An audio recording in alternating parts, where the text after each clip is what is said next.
السلام علیکم ملګرو، زه یم نقیب ودان او تاسو ګورئ ودان ټیکنیکل یوټیوب چینل. دوستانو څنګه کولی شو چې په کاین ماسټر باندې بیکګراوند ولګوو. دوستانو په دې ویډیو کې زه تاسو ته دغه ویډیو کې تاسو ته ښایم چې څنګه کولی شئ په د ویډیو بیکګراوند بدل کړئ. مثلا په کاین ماسټر باندې کاین ماسټر د ویډیو ایډیټینګ لپاره تر ټولو غوره اپلیکیشن ده. خو خیال مو وي په هغو کې یو کاین ماسټر دوه قسمه دي، یو واټر مارکس والا ده. په کوم کې چې دغه واټر مارکس راځي د کاین ماسټر د علامه، یو وداوټ واټر مارکس ده په کوم کې چې د واټر مارکس هېڅ علامه نه راځي. نو دوستانو راځو د ویډیو ټاپک طرف ته. اوس ویډیو په دې باره کې ده چې څنګه کولی شو چې د ویډیو شاته بیکګراوند ولګوو. دوستانو موږ دلته کاین ماسټر خلاص کو تر څو پورې ستاسو د دې ځای څخه کوم میډیا فایل نه یې راخیستی، تر هغو پورې ستاسو کاین ماسټر کار نه کوي. اوس راځو دلته تاسو ته ښکاري بیکګراوند. که تاسو کوم را ډاونلوډ کول غواړئ د نیټ څخه ګوګل څخه، هغه هم را ډاونلوډ کولی شئ. دلته تاسو ته ښکاري سر کې بیکګراوند. نو زه اوس د دې ځای څخه یو بیکګراوند اخلم چې ما ته کوم غوره بیکګراوند ښکاري د ویډیو دپاره. دا بیکګراوند ما راواخیست، مثلا دا بیکګراوند ما راواخیستل. اوس غواړم په دې کې خپله ویډیو جوړه کړم. ویډیو څنګه جوړولی شم؟ دلته تاسو ته ښکاري لیر.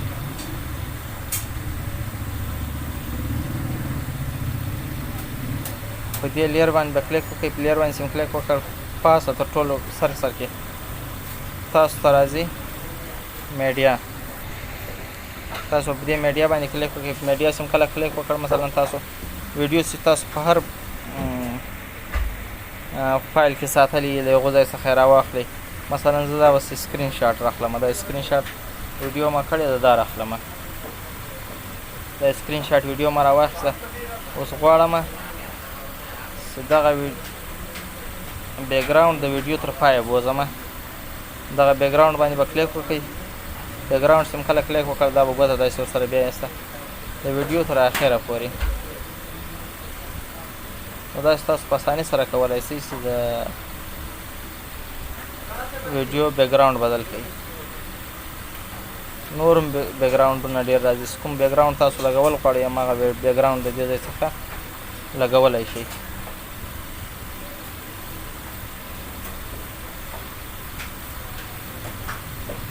دا د ویډیو تر پایه پورې داسې دا بیکګراوند لګول غواړئ د ویډیو تر پایه بولي.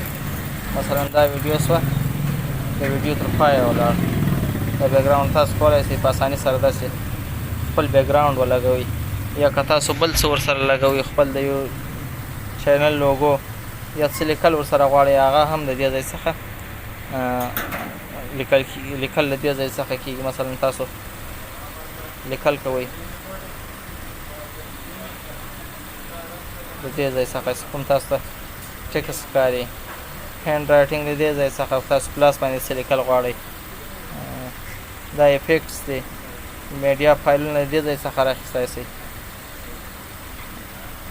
اورلې د دې ځای څخه راخیستی شئ. دوستانو تاسو کولی شئ دې باندې ډېره غوره ویډیو ایډیټ کړئ. دا ډېر زبردسته ویډیو اپلیکیشن ده. نو که تاسو مثلا یو لوګو راخلئ، خپل د چینل چې تاسو کومه لوګو ده او هغه لوګو هلته یا د ګرین سکرین لګول غواړئ، دا هم په اسانۍ سره لګولی شئ. مثلا ما دا ګرین سکرین دلته ځای په ځای کړو. اوس راځم دلته د دې څخه دا شینوالی چې کوم تاسو ته ښکاري، دا شینوالی لرې کړمه. مثلا دغه شینوالی ده، دا شینوالی زه لرې کوم. دا څنګه لرې کولی شم؟ دلته کورما کې تاسو ته ښکاري. په کورما کې تاسو هغه ایسته کولی شئ. دا شینوالی کورما کې ته چې راغلاست، دا به دلته پاسه تاسو ته ښکاري انیبل. دا به انیبل کړئ. داسې کله انیبل کړه وګورئ دا ټول لرې شو. نو داسې تاسو په اسانۍ سره کولی شئ چې د ویډیو بیکګراوند بدل کړئ. مثلا لوګو لګوئ د خپل یوټیوب چینل چې تاسو کومه لوګو ده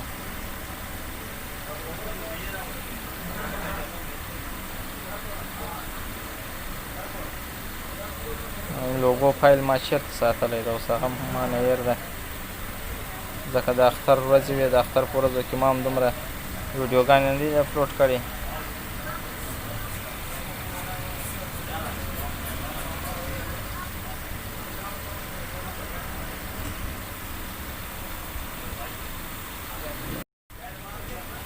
دوستانو ویډیو مې سټاپ کړې وه ځکه ما څخه خپله لوګو یې هېره وه چې ما کوم فولډر کې دی نو لوګو دغه د زما ودان ټیکنیکل لوګو ما راواخیسته تاسو کولی شئ په اسانۍ سره د دې سایز کوچنی او غټ کړئ دا دلته لګوم تاسو که کومه لیکنه کول غواړئ هغه هم دلته لیکلی شئ په اسانۍ سره دې کې د سیزر نښان ده د کینچي د بیاتي نښان په دې کې تاسو کولی شئ ویډیو کټ کړئ په هغې باندې زما بله ویډیو جوړه ده د هغې لینک به زه ډسکرپشن کې ورکړم مثلا دا لوګو تاسو غواړئ ستاسو د چینل لوګو د ویډیو تر پایه پورې وویسي هغه هم د بیکګراوند په رقم په دې لوګو باندې ګوته کېږدئ او دا د ویډیو تر پایه پورې داسې بوځئ نو دوستانو ویډیو ډېره نه اوږدوم وخت ونه نیسم که چېرته تاسو زما چینل سبسکرایب کړی نه زما چینل سبسکرایب کړئ ودان ټیکنیکل یوټیوب چینل ویډیو لایک کړئ شیر کړئ تر څو نورو دوستان یې هم وګوري مننه تر څو چې بیا بله ویډیو کې حاضرېږو تر هغو د الله په امان